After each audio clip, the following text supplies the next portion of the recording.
షాద్ నగర్ వైపు ఉన్న మన స్వర్గసీమ వెంచర్లో ప్లాట్లు కొన్న వాళ్ళంతా సంతోషంగా ఉన్నారు. ఒక్కసారి విజిట్ చేయండి.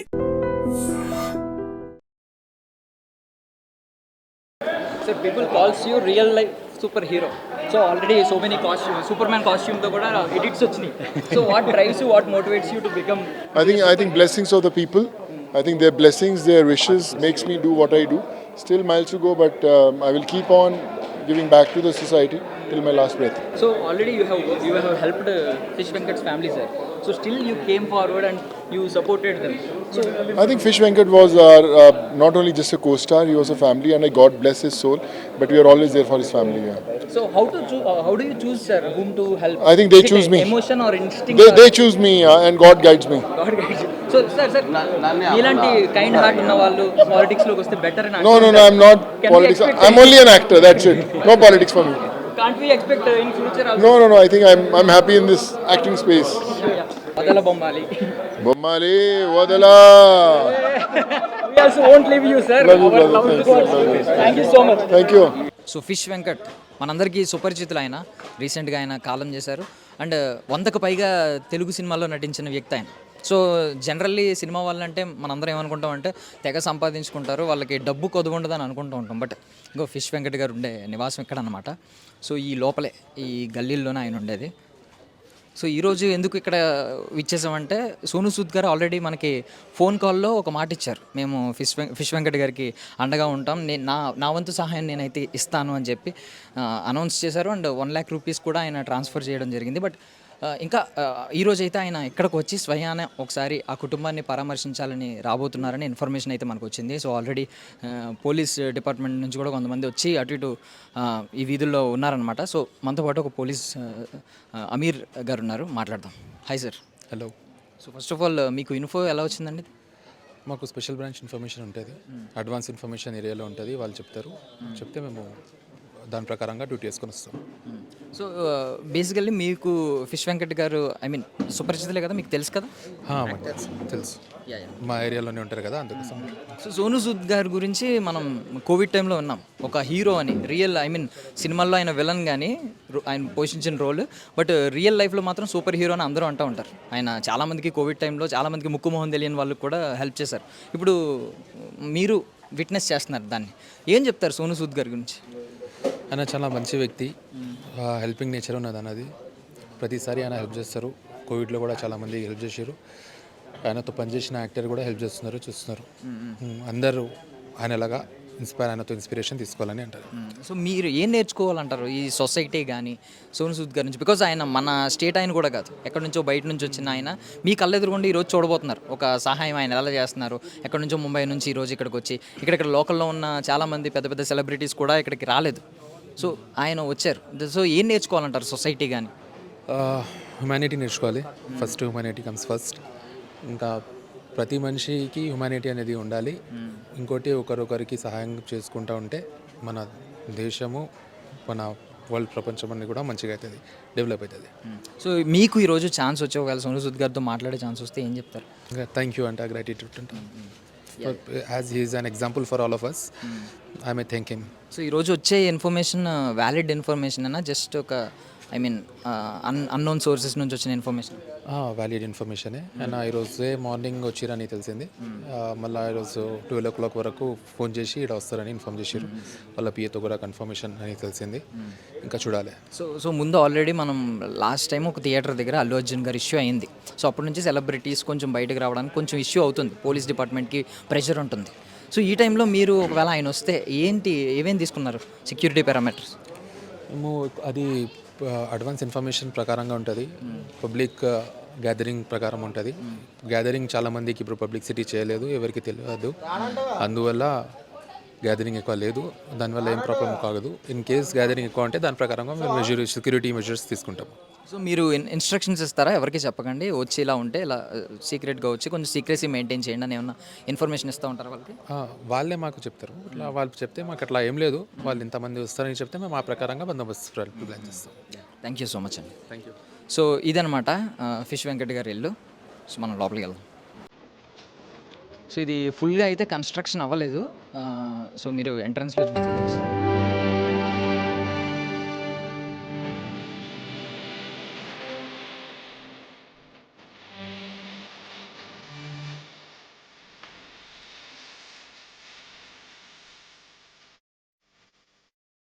సో స్టిల్ అండర్ కన్స్ట్రక్షన్లో ఉన్న ఇల్లు అనమాట ఇది. సో 10 ఏళ్ళుగా ఫిష్ వెంకట్ గారు ఇక్కడే ఉంటున్నారు. ఇంతకుముందు సో ఇది ఫిష్ వెంకట్ గారి ఇల్లు, చాలా చిన్నది. సో బేసికల్లీ సినిమా వాళ్ళు ఎక్కువ సంపాదించుకుంటారు అనే అపోహ ఈరోజు చాలామందికి వీడుతుందని నేనైతే నమ్ముతున్నాను అనమాట. సో లోపలికి వెళ్దాం, ఒకసారి వాళ్ళతో మాట్లాడు. అమ్మ నమస్తే. నమస్తే. సో ఫిష్ వెంకట్ గారి కుటుంబం అనమాట ఇదంతా. సో వాళ్ళ భార్య ఈవిడ సువర్ణ, ఈవిడ పేరు. అమ్మ నమస్తే. సో సో సోను సూద్ గారు ఈరోజు వస్తున్నారు. సో ఆల్రెడీ ఆయన డబ్బులు పంపించారా? 1,50,000 పంపించినమ్మా. కార్యక్రమానికి ముందే పంపించారు. పంపిస్తేనే నేను 10 రోజులు మంచిగా గ్రాండ్ చేసిన నేను. పంపించిండు, చెప్పిండు పంపిస్తున్నా తీసుకోని చెప్పిండు. మళ్ళీ నేను ముందు కూడా చూసుకుంటామా అని చెప్పిండు. ఇంకా మరి ఇప్పుడు ఏం చెప్తాడు ఏమో తెలియదు. సో ఫిష్ వెంకట్ గారు చాలామందికి తెలుసు, మీ సినిమాల్లో అందరికీ, నాకు తెలిసి తెలుగు సినీ ప్రేక్షకులందరికీ తెలుసు. ఎందుకంటే ఆయన 100కు పైగా సినిమాల్లో యాక్ట్ చేశారు, పెద్ద పెద్ద క్యారెక్టర్లు. ఈవెన్ సోను సూద్ గారి పక్కన కూడా చాలా సినిమాల్లో నటించారు. సో అలాంటి వ్యక్తి నాకు తెలిసి కోట్లు సంపాదించుంటారు అని లెక్కలేస్తూ ఉంటారు అందరూ. కానీ మీ ఇల్లు చూస్తే అసలు అండర్ కన్స్ట్రక్షన్, ఇంకా అది కన్స్ట్రక్షన్ అవ్వలేదు, ఓన్లీ సింగిల్ రూమ్ ఉన్నట్టుంది అంతే కదా, హాల్లో ఉంది అంతే. అంతే మీరు చూసేది. ఇప్పుడు అందరు ఎంత సంపాదించిండు ఏం చేసిండు అనుకుంటారు. ఇదే మా పరిస్థితి. మమ్మల్ని ఆయనే పెద్ద దిక్కు, మాకు అందరికి ఆయనే చూస్తాడు. ఇప్పుడు ఆయనే లేడు మాకు, మనం ఎవ్వరం పనులు చేయము మేము. ఆయన హెల్త్ బాగుండదు, ఆయన హెల్త్ కూడా కొంచెం. ఈయన పెద్ద ఆయన, రెండో ఆయన అదే ఫిష్ వెంకట్ గారి మొదటి తమ్ముడు, రెండో తమ్ముడు ఆయన. చిన్న ఆయన ముగ్గురు అన్నదమ్ములు, 2 అక్క చెల్లెలు, 5 మంది మొత్తం. కాదు సోను సూద్ గారు అసలు నిజం చెప్పాలంటే మన తెలుగు ఆయన కూడా కాదు, ఎక్కడి నుంచో ముంబై నుంచి వచ్చారు. బట్ మన వాళ్ళు ఎవరైనా వచ్చారు అసలు, వచ్చి స్పందించారు? అసలు ఎవ్వరు రాలే. వస్తున్నాయి కదా, ఎన్టీఆర్తో అంత మంచి పేరు వచ్చింది. అసలు ఎన్టీఆర్ కూడా రాలి, రవితేజతో ఇంత మంచి పేరు వచ్చింది. మీరు చూసిగా ఎన్ని సినిమాలు అసలు రాలే, ఒక ఫోన్ కూడా చేయలే. అసలు ఏ హీరో ఫోన్ చేయలేడమ్మా, ఏ హీరో హెల్ప్ చేయలేమ్మా. ఒక పవన్ కళ్యాణ్ మాత్రమే హెల్ప్ చేసిండు. ఒక 8 నెలల కింద ఒక 2 లక్షలు ఇచ్చింది, నీకు ఎవరైనా కిడ్నీ ఇస్తే నేను ఆప్షన్ చేపిస్తాను కూడా చెప్పిండు. కాకపోతే ఒక కిడ్నీ ఇవ్వలేరు, ఆయన పట్టించుకోరు. అంటే కొంచెం వెళ్తే మంచిగా ఉంటే నేను మంచిగున్నానే చెప్పుకుంటాడు తప్పించి బాధపడాడు. అట్లనే తిరుగుతూనే ఉన్నాను. హెల్త్ బాగా లేకున్నా కూడా కొంచెం బయటకు పోవడం రావడం, మన ఇంట్లో ఉండడు. ఆయన పిచ్చి లేచినట్టు అవుతుంది అని చెప్పి బయట పోవడం రావడం ఇట్లా చేస్తుంటాడు. కానీ ఒక్క హీరో కూడా హెల్ప్ చేయడం, ఒక్క హీరో రాలేడు. ఆ గబ్బర్ సింగ్ టీం మాత్రమే వచ్చారు. అది కూడా మొన్న చనిపోయే ముందు వారంలో వచ్చి చూసి, వద్దే నేను ఎట్లైనా వాళ్ళతో వీళ్ళతో మాట్లాడిపిస్తా, నీకు ఏదో ఒకటి చేపిస్తామని చెప్పారు. సో ఆ గబ్బర్ సింగ్ సినిమా ద్వారా ఒక చిన్న కుటుంబం అన్న ఏర్పడింది, ఎట్లీస్ట్ వాళ్ళైనా స్నేహితుల కింద వస్తున్నారు గ్యాంగ్ వచ్చి, నీకు ఎట్లనైనా చేపిస్తాము, వద్దే ఏదో ఒకటి పెట్టిస్తాము, మాట్లాడతాము వాళ్ళతో వీళ్ళతో అని చెప్పారు. సో ఆయన నార్మల్గా ధైర్యవంతులు, చాలా డేరింగ్ మనిషి. ఆయన దగ్గర రూపాయలు లేకున్నా నన్ను 1 లక్ష ఉంది అంటాడు. అట్లాంటి మనిషి. ఆయన దగ్గర పైసలు లేకున్నా అసలు ఆయనే హెల్ప్ చేస్తాడు అందరికి. హాస్టల్కి నెలకు 50,000 ఇస్తాడు. ఆయనే హెల్ప్ చేస్తాడు అందరికి. ఇప్పుడు మేము హెల్ప్ అడుగుతున్నాం. ఆయన చెప్పాలంటే ఆయన చాలా మందికి హెల్ప్ చేస్తాడు. అది పేరు చెప్తే బాగుండదు కానీ చాలా మంది పైసలు ఇచ్చిండమ్మా. అంటే ఆయన ఓపెన్ అయ్యి ఇలా ఆయన ఆరోగ్య పరిస్థితి ఇలా అయిపోయింది అని మీడియా ముందుకు వచ్చే వరకు కూడా ఎవరికి తెలియదు. ఆయన అంటే బాగానే ఉన్నారని అనుకున్నారు అందరూ. దట్టు ఏంటంటే ఆయన ధైర్యవంతుడు కాబట్టి ఆయన ఎప్పుడు అలా కొంచెం ఆయన కొంచెం డౌన్ అయ్యి అడిగిన పరిస్థితి ఎక్కడ మాకు తెలియదు. అడగాడు అస్సలు, ఆయన ప్రాణం పైన పైసలు అడగాడు. రూపాయి అప్పు చేయడానికి ఆయనకు అప్పు అంటే భయం. అప్పు అంటే భయం. నేనైనా డేట్ చేసి 10 రూపాయలు అప్పు చేస్తా, కానీ ఆయన మాత్రం అస్సలు రూపాయి అప్పు చేయడాడు. ఆయన అప్పు అంటే భయం. ఇస్తాడు వేరేలోకి, కానీ వాళ్ళు ఇంకా ఉత్తగానే ఇస్తాడు. మిత్తి అది ఇది ఏమన్నా మళ్ళీ ఇచ్చి వాళ్ళు ఇచ్చినప్పుడే తీసుకుంటాడు. కానీ నాకు ఇట్లా కావాలని అంతమంది ఇచ్చేది పైసలు, ఆయనకి ఇచ్చేది చాలా మంది ఇచ్చేది. అంత హెల్త్ బాగాలేకుంటే కూడా ఎవరు ఫోన్ చేసి నా పైసలు నాకు ఇవ్వండి అని కూడా అనలే. కనీసం వాళ్ళు కూడా మా ముందుకు వచ్చి మళ్ళీ నేను అడుక్కున్నా, మరి నీకు ఇస్తానా, నువ్వు చూపించుకో అన్నా అని కూడా ఇంతవరకు తెచ్చిరమ్మా. పేరు చెప్తే బాగుండదు కానీ చాలా మంది ఇప్పుడు కూడా 1 రూపాయి ఆయన తెచ్చి ఇవ్వలేదు తెలుసా. చూస్తున్నారు కానీ తెచ్చిస్తున్నారు. ఇప్పుడు మా పరిస్థితి ఏంది, మాకు ఏంది కేసులు ఏం అర్థమవుతుంది నాకు. సో ఇప్పుడు ఇల్లు కూడా అండర్ కన్స్ట్రక్షన్ ఇంకా అవ్వలేదు, అసలు పూర్తి అవ్వలేదు. పిల్లలిద్దరికి కూడా పెళ్ళిళ్ళు అవ్వలేదు, మగ పిల్లలిద్దరికి కూడా. ఇద్దరు ఆయన అదృష్టం ఏంటంటే ఆయన ఆడపిల్లకి పెళ్లి చేసి పంపించారు. కూడా అదృష్టం నాకు. ఆయనకైనా ఆమె పెళ్ళి అయిపోయింది కాబట్టి కొంచెం టెన్షన్ లేదు. ఆయన కొడుకులు కూడా చేయాలని ఉంది. కాకపోతే ఇల్లు కట్టే చేస్తాను, 2 బెడ్రూమ్ కడతా, నా కొడుకుల పెళ్లి చేస్తాను చాలా కోరిక ఆయనకు. ఆ కోరిక కూడా లేదు. ఇప్పుడు మీరేమన్నా ప్రభుత్వం నుంచి కానీ లేదంటే ఎవరి నుంచి అయినా కానీ ఏమన్నా ఆర్థిక సహాయం వస్తే బాగుండని అనుకుంటున్నారా? అదే అనుకుంటున్నామ్మా నేను. ఎవరైనా నాకు పైసలు చేతికి ఇవ్వకుండా కొంచెం గిల్లు కట్టించి ఆ పిల్లలకి ఏదో ఒక జాబో, ఒక సినిమాలో ఛాన్స్ ఏదో ఒకటి చేపిస్తే చాలు అనుకుంటున్నాం. అంతకు మించి నాకు ఇంకేమో, నేను లేచి నడవలేను, కూర్చోలేను, పని చేసుకోలేను. ఇప్పుడు ఈయన మా అసోసియేషన్ మెంబరు, కొన్ని ఫిలిం ఫెడరేషన్, ఫిలిం ఛాంబర్ వీళ్ళందరూ టచ్లో ఉండాలి. అసలు వాళ్ళు ఎవరి నుంచి అయినా సహాయం వచ్చి మేము ఉన్నాం, అండగా ఉన్నాం, మేము మీకు ఇప్పిస్తామని ఏమన్నా చెప్పారు ఎప్పుడైనా? సరేనండి. पूरे लोग बाहर रुको, कोई भी अंदर नहीं आना. ఒక్క 10 నిమిషాలు మాట్లాడండి, కొంచెం బయటికి వచ్చాను.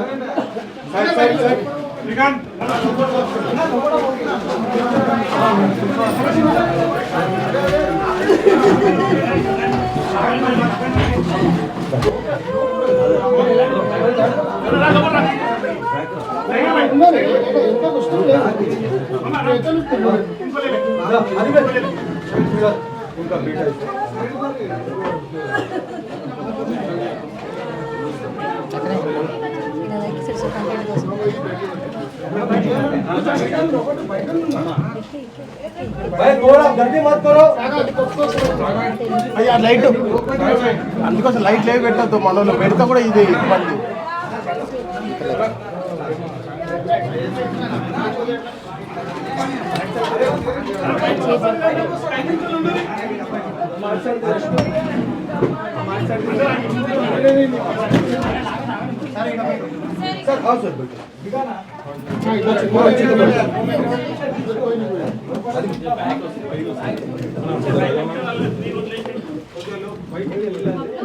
ఏదో రకంగా బయటికి వెళ్ళిపో బ్రో.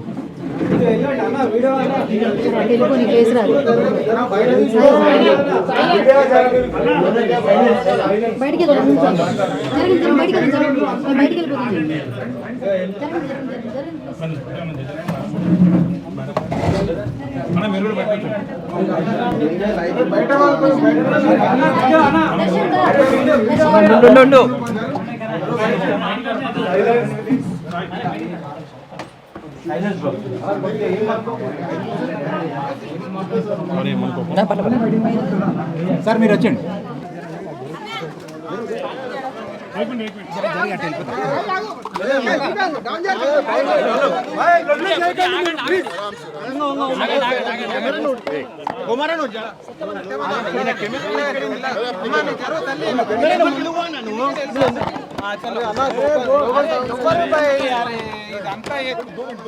అరే ఆగురే భాయ్ ఒక్క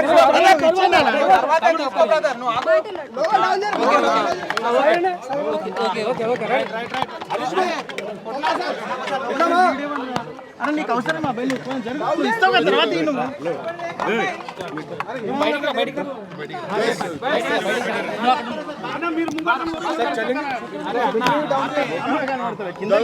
Thank you so much. बस यही करूँगा. We all miss Fish Venkat. We love him, and for industry, it's very important to come and support everyone. Yeah. Thank you. So మనతో పాటు ఫిష్ వెంకట్ గారి కుమార్తె శ్రవంతి గారు ఉన్నారు, మాట్లాడదాం. అమ్మా నమస్తే. నమస్తే అండి. సో ఇప్పుడు మనం మాట్లాడుతుండగానే సోను సూద్ గారు వచ్చారు. సో ఏమి ఇచ్చారు, ఏం ప్రామిస్ చేశారు ఆయన? ఏదున్నా నేను చూసుకుంటా, ఇది నా ఫ్యామిలీ అని చెప్పి హామీ ఇచ్చిండండి. అంతకు ముందు కూడా మాకు చెప్పిండు, అంటే ఇల్లు ఇట్లా సగంలో ఆపరేషన్ డాడీ అంటే నేను కట్టిస్తాను, నేను ఉన్నా, మీకు ఏం టెన్షన్ పడకండి, ఆయనకి ఎట్లన్నా నా కూతురు నాకంతే అని చెప్పి చెప్పిండు. సో మిమ్మల్ని ఆయన కూతురు లెక్క అన్నారు. అంతే, అట్లనే అన్నాడు. అద్భుతం. అంటే ఆయన ఆల్రెడీ 1,00,000 డొనేట్ చేసిన ఆయన ఆయనకి అవసరం లేదు, ఇంకా అట్లీస్ట్ వచ్చి పరామర్శించి వెళ్ళిపోవచ్చు. కానీ ఇది ఆయన ఖచ్చితంగా ఆయన ఉదార స్వభావం అంటారు. చెప్పిండు, చాలా గ్రేట్ అండి తను. సో మన ఇండస్ట్రీ నుంచి ఎవరో స్పందించకపోవడం, దీని గురించి ఏమంటారు మీరు? ఎక్కడో ముంబై ఆయన కూడా ఇక్కడికి వచ్చి మాట్లాడారు. మేబీ అది నాకు అదే తెలియదండి. ఇండస్ట్రీ నుంచి ఎవ్వరు కూడా ఎందుకు, అసలు పెద్ద పెద్ద హీరోస్ ఉన్నారు, వాళ్ళు ఎందుకు రియాక్షన్ ఏం లేదు. చనిపోయి కూడా ఇప్పటికి ఎన్ని డేస్ అవుతుంది, ఇంతవరకు కూడా ఒక్కరు కూడా కనీసం మందులు ఇవ్వడానికి కూడా రావట్లేదు. ఎందుకని మాకు అదే అర్థం కావట్లేదు. ఏం హెల్ప్ అయితే లేదండి ఇండస్ట్రీ నుంచి. సో మీకు అన్నాలండి, వాళ్ళిద్దరు తమిళే అవుతారు, ఇద్దరు తమిళే అవుతారు. సో ఏమి ఎక్స్పెక్ట్ చేస్తున్నారు? ఏం లేదండి, వాళ్ళకి ఏదైనా జాబ్ పెట్టించినా సరే, లేదా అదే ఇండస్ట్రీకి డాడీ నుంచి ఇప్పుడు ఇంకొక వాళ్ళు వచ్చినా కానీ చాలు మాకు అట్లా. థ్యాంక్ యూ అమ్మ, థ్యాంక్ యూ. ఓకే అండి, థ్యాంక్ యూ. సో అమ్మ, మనం మాట్లాడుతూ ఉండగానే సోను సూద్ గారు వచ్చారు. కొంచెం మీకు ఒక భరోసా వచ్చిందా? చాలా భరోసా వచ్చింది, కొంచెం ధైర్యం వచ్చింది, కొంచెం మంచి అనిపించింది అమ్మ, నాకు చాలా మంచి అనిపించింది. అసలు అంత పెద్ద హీరో రావడం అంటే మామూలు విషయం కాదు. నాకైతే చాలా సంతోషం అనిపించింది. ఇంకా మా ఆయన ఉంటే ఇంకా సంతోషం అనిపించింది. ఆయన ఎంత మాట అన్నారంటే అదే ఇది నా కుటుంబం, ఈ వాళ్ళ పిల్లలు నా పిల్లలు లాంటి వాళ్ళు అన్నారు. అంటే ఎలా అన్నా కూడా ఒక మీకు సొంత అన్న ఉంటే నిజంగా అట్లా దగ్గరకు వచ్చి అట్లా మాట్లాడితే అట్లా మంచిగా ఉంటుంది. కానీ రాకున్నా వచ్చి 20 లక్షలు ఇచ్చినా, 30 లక్షలు ఇచ్చినా, 50 లక్షలు ఇచ్చినా అని చెప్పి ఇవన్నీ పేక్ న్యూస్లు ఎందుకు పెడుతున్నాం అసలు అర్థమైతే అది చాలా బాధ అనిపిస్తుంది. రోజు నేను చూస్తున్నా అసలు ఎవరు చెప్పాలి, ఏం చేయాలి, అసలు ఏం అర్థమైంది. తాగి తందలాడిండు తిరిగిండు అంటే ఆయన తాగి తందలాడితే ఇంత పెద్ద ఫ్యామిలీని ఎట్లా నటించుకుంటున్నామ్మా, ఈ ఇల్లు ఎట్లా సగంలోకి ఆగిపోయింది. ఇది ఆయన వెళ్తే బాగాలేక 5 సంవత్సరాలు నరకం అనుభవిస్తుండే ఆయన. అట్లా ఆయన మీరు అన్ని నిందలు వేస్తురమ్మా. అంటే ఇప్పుడు మనం చాలా మంది సమాజంలో తాగుబోతులను చూస్తున్నాం. వాళ్ళు 70 ఏళ్ళు అలా బ్రతుకుతున్న వాళ్ళు ఉన్నారు. ఇప్పుడు అందరికీ మిగిలిన వాళ్ళందరూ చనిపోవట్లేదు కదా. సో ఇప్పుడు ఇలా నిందించడం అనేది కరెక్ట్ కాదు. ఇలాంటి న్యూస్ దయచేసి స్ప్రెడ్ చేయొద్దని మీరు కోరుకుంటున్నారు, అంతే కదా? అంతే. అలాగే ఇంకో ఈ హీరో అంత డొనేట్ చేశారు, ఆ హీరో అంత డొనేట్ చేశారు అని ఎవరు చేయలేరమ్మా. ఇప్పుడు చెప్తున్నాం కదా, ఎవరూ చేయలేదు. పవన్ కళ్యాణ్ 8 నెలల కింద 2 లక్షలు ఇచ్చిండు. ఇప్పుడు సోను సూద్ కూడా 5 రోజులకు మాకు 150,000 పంపించిండు. అది కూడా నేను దగ్గర లేను, పైసలు ఇస్తున్నా, మీరు ఏమైనా చేసేటట్టు చేసుకోరు, మళ్ళీ నేను కావాలంటే హెల్ప్ చేస్తాను, నాకు ఫోన్లో మాట్లాడిండు.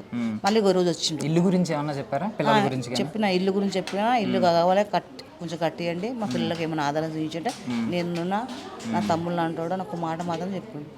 సో ఇండస్ట్రీ నుంచి కూడా ఎవరన్నా సపోర్ట్ చేస్తే, ఇప్పుడు మన తెలుగు వాళ్ళు చాలా మంది ఉన్నారు, ఎవరు ముందుకు రాకపోవడం కొంచెం చాలా బాధ వేసింది నాకైతే. ఎన్ని సినిమాలు చేసినైనా, ఇన్ని సినిమాలు చేసి ఇంతమందిలో ఒక్క హీరో రాలేడు అని చెప్పి చాలా బాధ అనిపించింది నాకు.